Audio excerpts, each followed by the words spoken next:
Hello everyone and welcome back to American Literature, Class 20, chapters from 29 to 34 in Huckleberry Finn, Mark Twain's masterpiece. Chapter 29, Chapter 30, Chapter 32, Chapter 33, and Chapter 34. Okay? In Chapter 29, one would expect the arrival of the real Wilkes brothers in the Chapter 29 to signal an uncontested that with which nobody can talk, nobody can challenge, okay? And appropriate allocation of the money. We closed Chapter 28 with the King and the Duke having trouble because another pair of men appear, and there is this dispute amongst both parties, and the townspeople are looking at them like a festival, like once they tilt toward the King and the Duke, and another they tilt towards another pair of men. However, the world of Huckleberry Finn is fictional and far from rational. It is not logical, with Twain's trenchant satire providing the context for the events about to unfold. Yeah, you cannot expect a straightforward unfolding of events. Here we see the townspeople revealing themselves to be so gullible and blind. They are fools, they are innocent, they cannot judge, to the most obvious evidence that it is not possible for anyone to feel sympathy for them. Indeed, their lack of judgment leads to a ridiculous scenario in which they turn the investigation of the two newcomers into a circus, cheering the conflicting claims of the two pairs of men and egging the men to further outrageous statements. The men, okay? Indeed, the lack of the townspeople of judgment leads to, even more astonishing is how brazenly and unflinchingly the king sticks to his imposture despite all evidence to the contrary, including his false signature of Peter Wilkes. And also there is a tattoo on Peter Wilkes' hand, and when they asked him, he tried to evade answering the question, but also he fails. Okay? But sound judgment enters the scene when the town lawyer returns from a business trip and joins the doctor in backing the two new arrivals. Now, the doctor is joined by the lawyer, and the lawyer is clever. He asks them to write in order to compare their handwriting with the handwriting of the brothers of Peter from their letters sent to Peter while he alive. At one point, these two men question Huck about England, and he finds he cannot fool them as easily as he did Joanna in an earlier scene. But the lawyer lets him off gently, telling him he is not much of a liar. Yeah, he's not genuine. He's not a well-established liar, fully-fledged liar. He's just an innocent boy who does not tell the truth. When the townspeople call for the body to be dug up, the scene becomes ghoulish. Huck is dragged to the cemetery along with the cheering mob, the two impostors, and the real brothers. When the coffin is raised and opened, however, the sight of the gold entrances everyone there, including the man who has been holding Huck by the wrist. Now, Huck sets himself free and runs for his life. Huck manages to escape the mob and reach his raft, much to the delight of Jim, who has been waiting several days without any word. As the raft begins to move, Huck realizes that he is once again free of the civilized society he fears so much. But again, his happiness is over when he hears the voice of the king and the duke, who also escaped the mobs. However, the joy is short-lived, as he soon detects a familiar sound and understands that the king and the duke escaped right behind and are pursuing the raft. In chapter 30, we continue with the duke and king pursuit of Huck. The king's first impulse is to accuse Huck of trickery, but Huck does some fast talking and the matter is quickly forgotten as their mutual distrust takes the heat off Huck. The mutual distrust between the king and the duke, because they started to accuse each other of taking the money. Okay? When the two men drink themselves to sleep, Huck tells Jim all that has transpired. Chapter 31 begins lazily and profitably, which produces a problem for the two impostors. Yeah, what is this problem? Once they have moved far enough to be free of any word of mouth gossip, the thieves try their hand at such things as temperaments, lectures, dance instruction, missionary work, mesmerizing and doctoring, none of which schemes is successful. Yeah, they failed.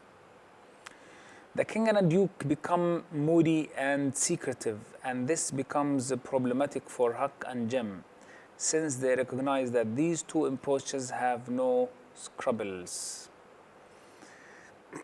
Huck concludes that they must be planning to rob a house or a store, incapable of imagining that their conspiracy may be far more diabolical.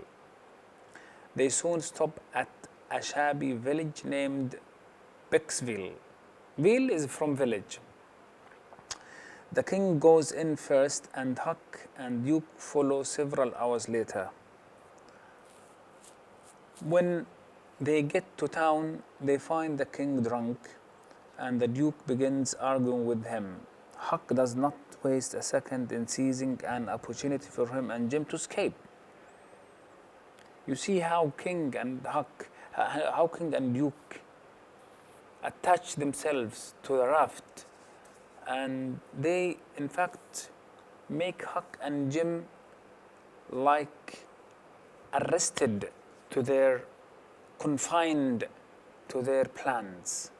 And this tells us how much a boy and a slave can be easily shackled, can be easily tied up in others' plans. He takes off for the raft and never looks back. Jim, however, is gone, and Huck soon learns that the king has identified him as a runaway slave and sold his interest in the $200 reward for $40.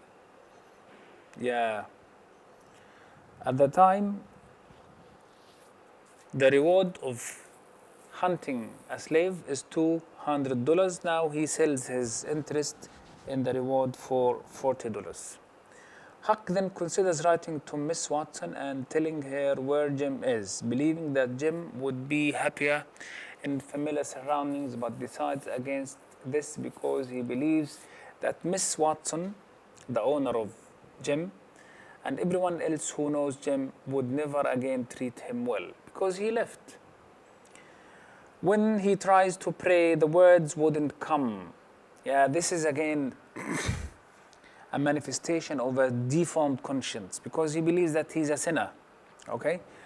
And he thinks he knows why. It was because my heart wasn't right. It was because I weren't secure. It was because I was playing double. Yeah, he's not happy. He's doing a lot of bad things in his perspective. Huck wants God's forgiveness, though he doesn't really feel sorry for helping Jim and realizes that you cannot pray a lie.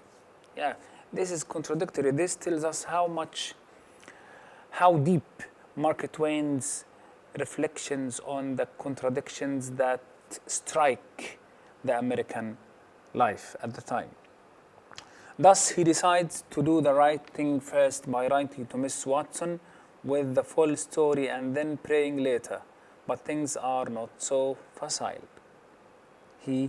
Although the letter is a confession, a first for Huck, Okay, he tears it up. Yeah, after he writes the letter, he tears it up. He decides Jim is a good person, according to Huck, who really cares for him, and the feeling is mutual. Both of them love each other. In chapter 23, we are with an entirely new situation for Huck as he arrives at Phelps Farm. For the first time in the novel, he is at a loss for words and does not know what to say. To Huck's great relief, the mistress of the house gives him a warm reception and introduces Huck to her children as their cousin Tom. She also tells him to call her Aunt Sally. Now, this is another name for Huck in the novel. When she questions him about her family, he tries to answer her questions but is saved from real embarrassment by the arrival of her husband. Sally tells Huck to hide under the bed so that she can play a trick on her husband for having missed meeting their guest. After a few minutes, she pulls out Huck from his hiding place and introduces him as Tom Sawyer. Huck is overjoyed to hear who he is and relieved because he will now be able to answer all of Sally's questions about the Sawyer family. It was like being born again. I was so glad to find out who I was. I had told them more about my family than ever happened to any 6 Sawyer families. So heavily has he embedded himself in deception that he decides he must find Tom before the rest of the family so that he can explain the predicament, the dilemma, the plight of pretending to be Tom Sawyer. In chapter 33, we have Huck's mission to find Tom Sawyer. Yes, he is going to find Tom Sawyer in order to explain the situation for him. And they meet in a wagon along the way. For his part, Tom, of course, is frightened by what he thinks is Huck's ghost, the result of several tears of Huck's lying. Look here, weren't you ever murdered at all? Yeah, because the rumor went fast in the village of Huck that he was dead, and the one who killed him is Jim, but both are together now. But Huck soon convinces him that he is very much alive and persuades Tom to play along with the mistaken identity. When Huck tells Tom his plan to help Jim escape, Tom begins to respond and then stops. After thinking for a moment, he says he will help Huck steal Jim from his uncle Silas. Ironically, Huck is astounded, and his opinion of Tom Sawyer is diminished, for Tom, who is from a good family, is now agreeing to help Huck in this dirty, low-down business. But irony can be easily explained why Tom is going to help Huck free Jim. Though Huck does not yet know this, Tom knows that Jim is already a free man, and his acquiescence in Huck's scheme is a mere charade.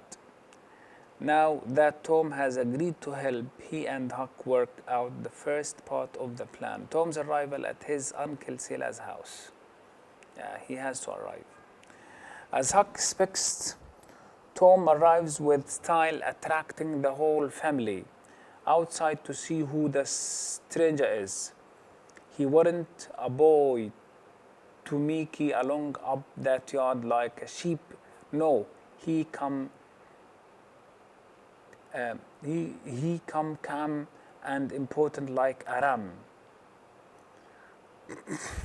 After masquerading as a traveler from Ohio, pretending, he plays a trick on Aunt Sally and then announces that he is in fact Tom's brother Sid. This makes him even more welcome than he was before, and it also ensures that both boys will be able to stay for as long as they need to. Huck soon learns that the townspeople are aware of the two impostors, the king and the duke, and he and Tom sneak into town at night to warn them. When they get there, the men have been tarred and feathered and tied to a rail, about to be run out of town. Despite all the heartache the two thieves have caused Huck, he still feels sympathy for them. Huck's sensitivity once again manifests itself, and he becomes troubled by the fate these two scoundrels have met. In chapter 34, we find all the preparations for Jim's escape ready to go. You can see how slavery runs through, it permeates all the pages of the novel. Okay? Because slavery was a humongous part of the American life at the time. Tom suggests that he and Huck each devise a plan and then decide which is better. Once again, Huck's feeling of inferiority are revealed as he feels outclassed by Tom, and that his friend's plan will be far superior to anything he can think of. Yeah, Tom, unlike Huck, comes from a little bit superior family than Huck's. Ironically, the plan that Huck presents is practical, straightforward, and based on real experience of life on the river, a plan true to Huck's character. On the other hand, Tom wants Jim's escape to be an adventure conducted in style. Huck's response, of course, is that it is by far the superior plan.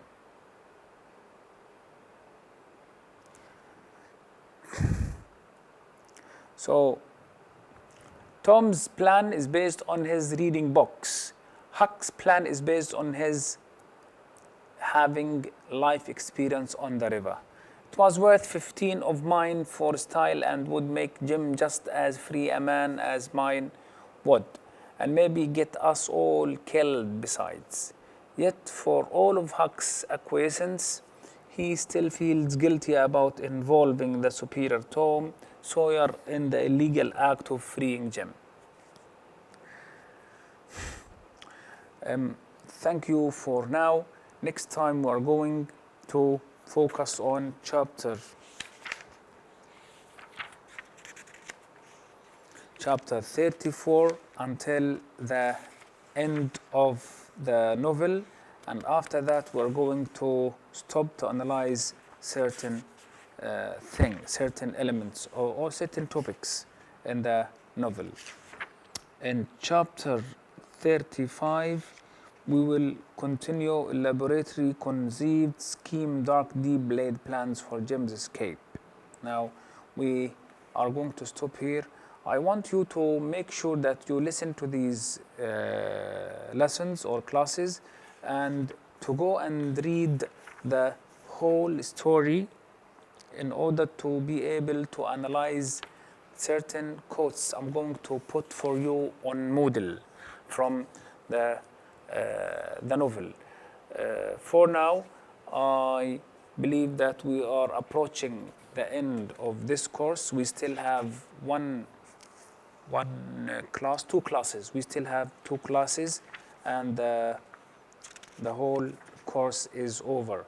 So in the next class, I'm going to finish off the chapters, and then we will have another class for analysis. Thank you for now.